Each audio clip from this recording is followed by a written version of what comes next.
Déjà touchée par des inondations spectaculaires en 2015, bien que réhabilitée, la station de captage et de pompage d'eau brute de Ndjili est de nouveau à l'arrêt suite à de fortes pluies qui se sont abattues dans la capitale. Dans la nuit du vendredi à samedi 5 avril, ceci dans le but de préserver le bon fonctionnement de ces complexes. Sur ces sites, les machines et équipements hydrauliques sont recouverts entièrement d'eau de la rivière Ndjili. Conséquence, la station ne sait plus pomper de l'eau brute pour l'envoyer à la grande usine des traitements d'eau du Congo de Kinshasa située à Limete Kingabwa, avec une capacité estimée à 330 000 mètres cubes d'eau par jour. Nous présentons toutes nos excuses à la population et pratiquement à tous nos abonnés, nos clients, pour ce désagrément qui est arrivé indépendamment de notre volonté. C'est une catastrophe naturelle qui est arrivée, c'est une calamité. Face à ces situations alarmantes, les habitants des 16 communes de la ville de Kinshasa sont actuellement privés d'eau potable. Les groupes motopompes sont sous les eaux. Donc on ne sait pas travailler, on ne sait pas remettre l'exploitation. Les autorités de la régie des OSA en appellent à la lutte contre la pollution de la rivière Ndjili et bien d'autres encore. En 2015, on a connu ces cas, mais Maï est côté qui mingi na moi c'est. Mais cette fois-ci, Maï est côté na likolo, c'est-à-dire le niveau d'eau est mati à collègue. Même na batrou ya aération. Batrou auto évacue à chaleur ya ba machine pour malibanda, c'est là où Maï est venu au kota. Donc c'est-à-dire na niveau ba fenêtre ya likolo. Donc ça n'a rien à voir avec le problème il y a construction, mais c'est ce que nous constatons et que le curage de la rivière Ndjili doit être permanent. Ce qui curage Ndjili est permanent. Curage il y a fleuve est permanent. Le fleuve ne va pas recevoir maï Ndjili.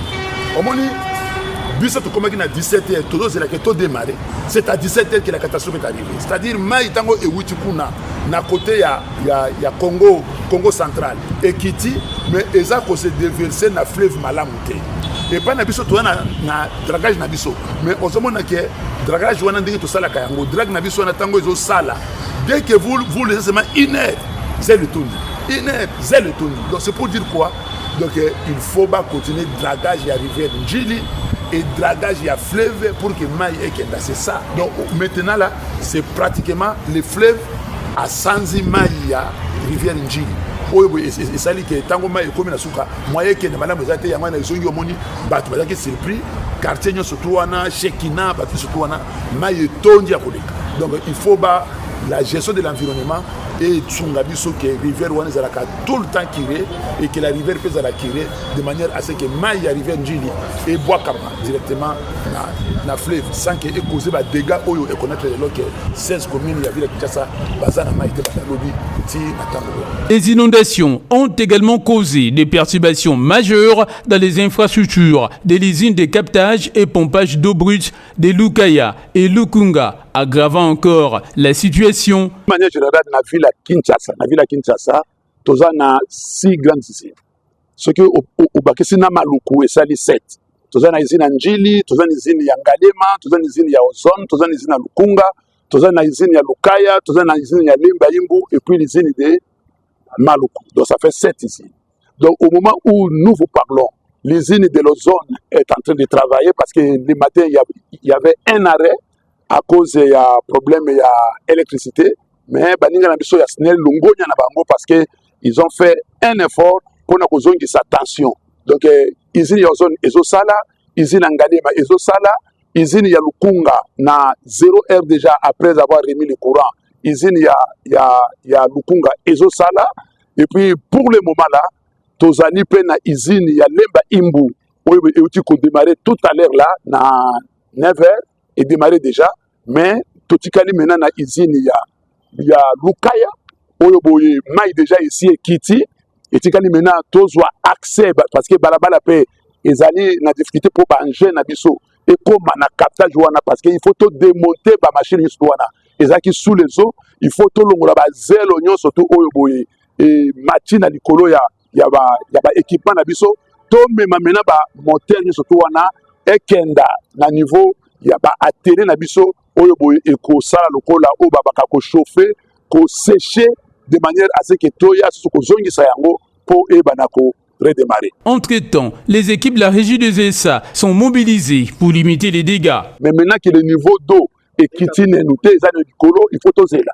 Ce qui est niveau ya mai est quitté, maintenant nous allons travailler pour démonter d'abord les moteurs. Ce sont des moteurs de 5 tonnes, des moteurs électriques. Et ça, les moteurs, il y a 5 tonnes, il faut tout longola yango, tout kenenango ezali 7 moteurs, ezali affectés parce qu'un seul moteur, tout démonter yango avant parce que ezali na première panne, mais 7 moteurs et côté maintenant na mai, il faut tout bimisa yango, tout kenena yango maintenant na atelier oyo boye à séchage. Donc ezali comme nango AMI. On a déjà pris contact toujours ici à Kinshasa parce qu'on pensait même que tout le mango n'a Kolwezi, mais ici à Kinshasa on peut déjà les faire. Ils nous ont rassuré qu'ils ont augmenté la capacité à cause de machine et belé pour chauffer yango. Donc il faut que nango qu'on va chauffer, basa la vermissage nango et puis après ezonga baya kozonga sango na place le temps que tout ça entretien à pompe pour démarrer. Mais comment y remédier dans le plus bref délai? Le directeur général adjoint de la régie des ESA, Jean Bosco Mwaka Indele, répond à la presse. Parce que ceux qui population bana maïté, pongi zalité beaucoup d'amboka pe azakola la té parce que alingi population nae azanamai. En attendant le retour à la normale, la régie des ESA appelle les Quinois et Quinoises à la patience. Nous ne pouvons dire à la population qu'il s'agit d'une catastrophe, une calamité qui est arrivée. Donc, bazana patience, mokonzi amboka, ba ministre, hier nous étions en réunion de crise, maintenant, bomoninga na ministère intérieur, on est encore venu continuer la réunion d'hier, où les alliés réunion ya crise pour nous solution à problème de la population. Mokonzi amboka, chef de l'État, Félix Antoine Tshisekedi Tshilombo, azali na miso na yekuna, gouvernement bazana miso kuna, ba continue surtout ya régie des eaux, bazali na miso kuna de manière à ce que mai ezonga na lombango pour na intérêt de la population parce que l'eau c'est la vie. Et c'est ainsi que le projet Kinelenda a également prévu la réalisation des études pour la construction d'un nouveau captage sur les fleuves Congo en vue de garantir la qualité et la quantité nominale de l'eau potable qui sera produite à l'usine de traitement de Dendjili. Face à la catastrophe, nous ne pouvons que chercher des solutions et nous sommes là pour donner des solutions parce que Moussala Tosala dans la régie des eaux, l'eau au robinet de nos abonnés, c'est notre raison d'être. Tout ce que nous pouvons faire, tous les moyens d'ailleurs, le gouvernement a bengi, a mobilisé déjà des moyens pour appeler sa biso des moyens pour tout le le gouvernement, le chef de l'État a donné l'ordre que Mbongo Biba pour appeler sa régie des eaux, tout ça de manière à ce que malgré ces nombreux défis, la régie des eaux reste déterminée à desservir ses abonnés et toute la population congolaise en eau potable, comme le veut le chef de l'État Félix Antoine Tshisekedi Tshilombo.